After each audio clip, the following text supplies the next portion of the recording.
All right, welcome back, my old friend and the world's commodity king, investing legend Jimmy Rogers, chairman of Rogers Holdings. Hello, Jimmy. Are you solvent?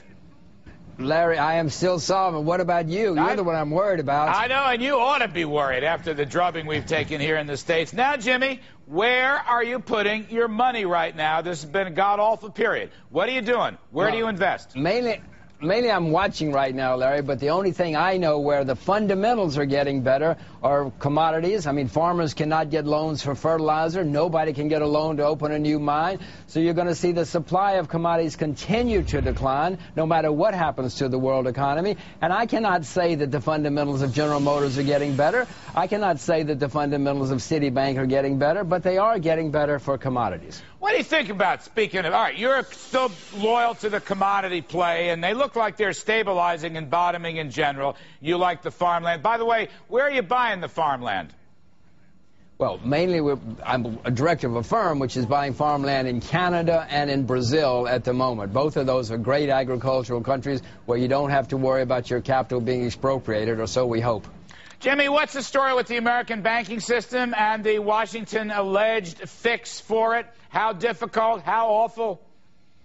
Larry, those guys in Washington just do not get it. They are destroying the economy. They're destroying the currency right before our eyes. It is mind-boggling to me what's happening. They hired this guy, Geithner, who's been wrong for 15 years. Larry, if I were on your show for 5 weeks and I were wrong every week, you wouldn't have me back. This guy's been wrong 15 years in a row. And Bernanke, he's been wrong 350 weeks in a row. These guys don't get it. But, Jimmy, I'd always have you back regardless. But I do want to ask you, the dollar has been really strong. I'm back to calling it King Dollar. It's up about 25% for the past almost year. I think year to date it's up 10%. This is one of the more interesting developments. What do you make of it?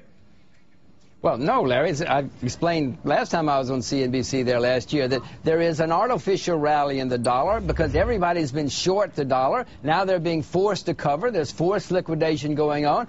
My plan, Larry, is sometimes this year or next, I don't know when, to get out of the U.S. dollar because it's a terribly flawed currency, and this is just an artificial forced rally.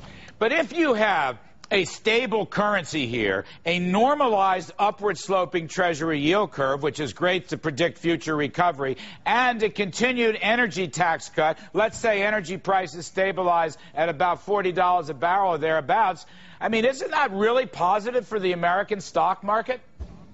A stable currency, Larry? I mean, the U.S. government has increased its debt by at least 300% and maybe 600 or 700% in the last year. How can you call that a stable currency? A country which is printing money and borrowing huge amounts of money? I don't understand your logic. Well, I don't know if it's logic. I'm just factually stating it. But I want to ask you another thing. Earlier on our program, we were talking about China. China has a zero capital gains tax. They treat capital in a very friendly manner. These are the communists, Jimmy. Can we say the same thing here in the USA? It doesn't look like it from what's coming out of Washington.